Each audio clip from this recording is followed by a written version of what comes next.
वह आदमी हंसा और अपनी प्रेमिका के कपड़े उतार लिए।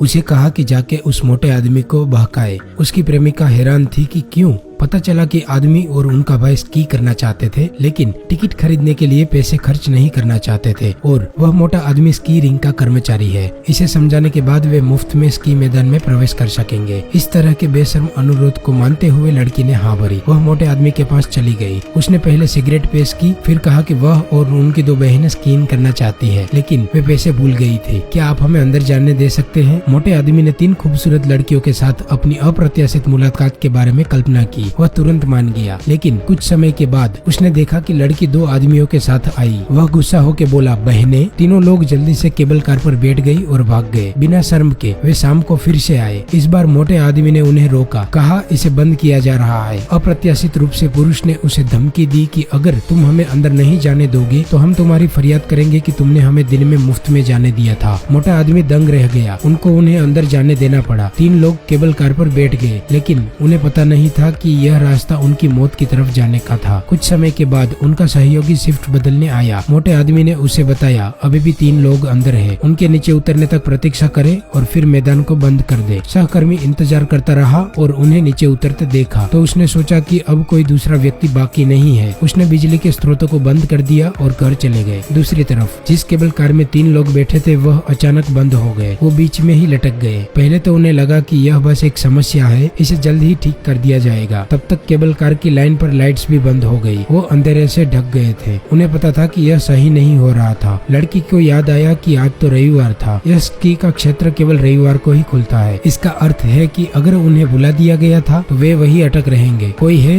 मदद करे, मदद करे। आधे दिन के बाद वो केवल ठंडी हवा को सुन पा रहे थे। लंबे समय के बाद दाई त्रांग मदद नहीं कर सकता था, लेकिन पेशाब करना चाहता था। उन्होंने केबल कार से खुद को मुक्त करने के लिए रेलिंग को धक्का दिया। बहुत जोर से बर्फ गिर रही थी। उड़ते हुए बर्फ के टुकड़ों के साथ बर्फ का तूफान आया, जिसने बहुत आवाज किया। तीनों एक साथ हड़बड़ाए और कांपने लगे। अचानक पीछे एक लाइट जली। कोई गश्त पर आ रहा था। अरे वाह, वे खुश थे और चिल्ला रहे थे, लेकिन बर्फ वर्षा बहुत भारी थी। गश्त लगाने वाले ने सोचा नहीं था कि केबल कार पर लोग हो सकते थे। उन्हें टीम में वापस लौटने का संदेश मिला और वो जाने ही वाला था। तीनों ने देखा कि यह अच्छी बात नहीं है। उन्होंने ध्यान खींचने के लिए चश्मा, हेलमेट, स्नोबोर्ड सब फेंका, लेकिन गश्त लगाने वाला अभी भी उन्हें देख नहीं पाया। 3 लोगों को बेहद हताश छोड़कर वो चला गया। रात को केबल कार पर बर्फ के खंभों की श्रृंखला जमने लगी। तापमान बहुत कम था। ठंड से लड़की का चेहरा दुखने लगा। यह गंभीर था। मुख्य पुरुष अब और इंतजार नहीं करना चाहता था। उसने रेल को धक्का देकर उनकी सहायता से नीचे कूदने का फैसला किया। जमीन को बहुत ऊंचा मानते हुए उसने अपना डर कम किया और गहरी सांस ली। मुख्य पुरुष ने जगह की ऊंचाई को फिर भी ध्यान में नहीं लिया। उनकी पैर की हड्डी जांग में घुस गई और पैर पूरी तरह से टूट गया। उसे बहुत दर्द हुआ और बाकी दोनों को केबल कार पर ही रहने के लिए बताते हुए चिल्लाया। लड़की ने अपना दुपट्टा उतार दिया। वह खून के बहाव को रोकने के लिए मुख्य पुरुष की तरफ इसे फेंकना चाहती थी, लेकिन यह एक पेड़ पर अटक गया। कुछ ही समय के बाद मुख्य पुरुष का पूरा खून बह जाएगा और वह मर जाएगा। दाई त्रांग ने अचानक सोचा कि वह खंबे तक पहुंचने के लिए केबल कार का उपयोग कर सकता है, फिर मुख्य पुरुष को बचाने के लिए खंबे से नीचे उतर जाएगा। हालांकि यह बहुत खतरनाक भी है, लेकिन उसने चढ़ना शुरू किया, लेकिन एक पैर बर्फ पर आया और लगभग फिसलने ही वाला था। दाई त्रांग जल्दबाजी में पीछे हट गया। वे केवल केबल कार से बर्फ को साफ कर सकते थे। उस समय नीचे वाला मुख्य पुरुष जैसे ही अपना सिर उठाता वही मर जाता। ग्रे भेड़ियों ने हमला करने की तैयारी दिखाई। सौभाग्य से ऊपर वाली लड़की ने स्नोबोर्ड नीचे फेंक दिया और भेड़ियों को डरा दिया, लेकिन दूर से भीषण भेड़िए की आवाज आ रही थी। इसका मतलब वे अभी भी वहाँ थे। दाई त्रांग फिर से चढ़ गया। उसने थोड़ा आगे बढ़ के केबल को पकड़ लिया। अचानक उसने डर के मारे जमीन पर देखा। वहाँ भेड़ियों के पूरे झुंड ने मुख्य पुरुष को घेर लिया। उसके पैर टूट गए थे। वह केवल जोरों से चीख सकता था। उसे देखने मत दो। वो नहीं चाहेगा कि उनकी गर्लफ्रेंड उसे ऐसी हालत में देखे। लड़की ने नीचे की चीखें सुनी और उनकी आंखों में आंसू आ गए। कुछ समय के बाद मुख्य पुरुष लगभग गायब हो गया था। केबल कार पर सवार अब केवल 2 लोग बचे थे। दाई त्रांग ने उसके हाथ में कुछ खरोचे देखी। इस क्षण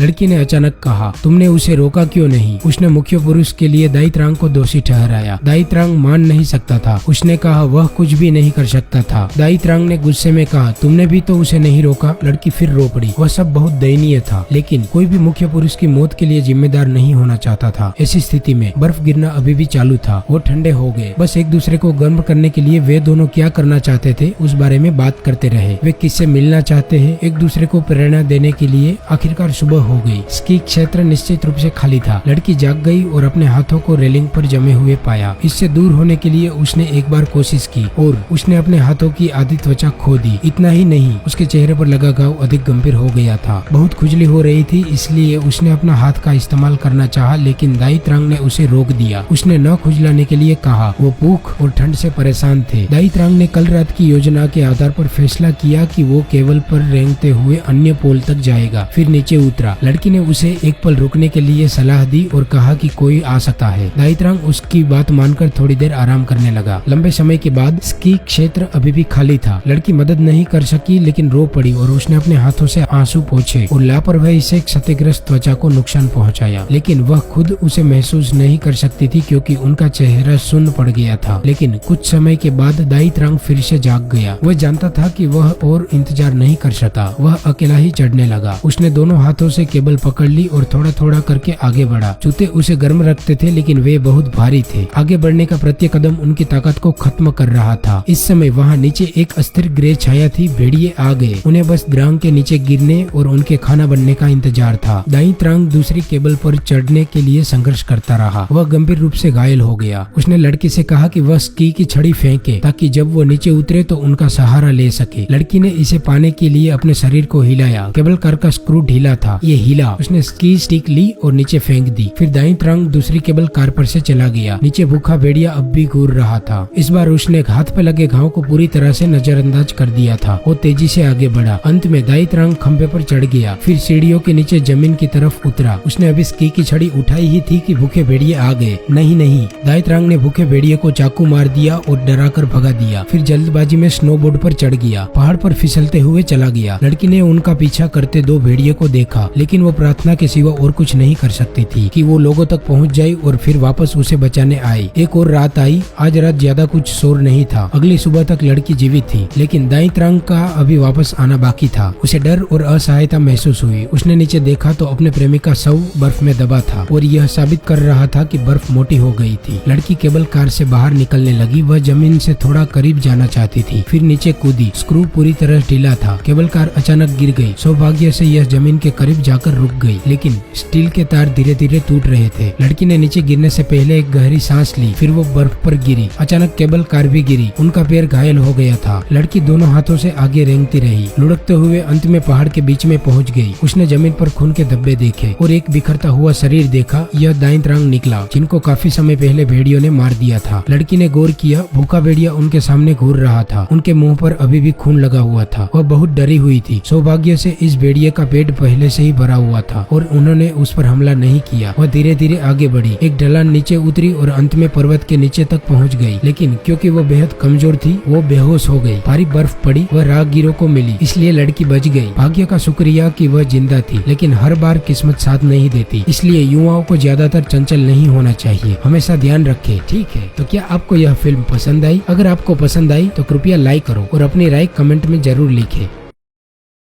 इस वीडियो को यहाँ पर ही खत्म करते हैं। इस वीडियो को देखने के लिए बहुत बहुत धन्यवाद। क्या आपको मजा आया?